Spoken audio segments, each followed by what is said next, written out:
कि हमरो खुशी से डोलो है मनवा देखी नया मॉडल बना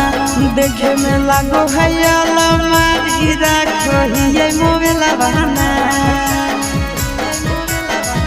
कि हमरो खुशी से मनवा डोले देखी नया मॉडल बना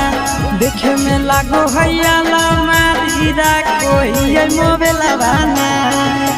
सूरज बोलो मुआ कैला कैसा की कितना बढ़िया काम है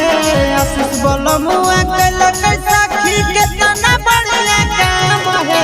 चोलिया में लगावल पैसा जाना छुटपुटिया बादाम है चोलिया में लागल कै पाहुना छुटपुटिया बादाम है सखी।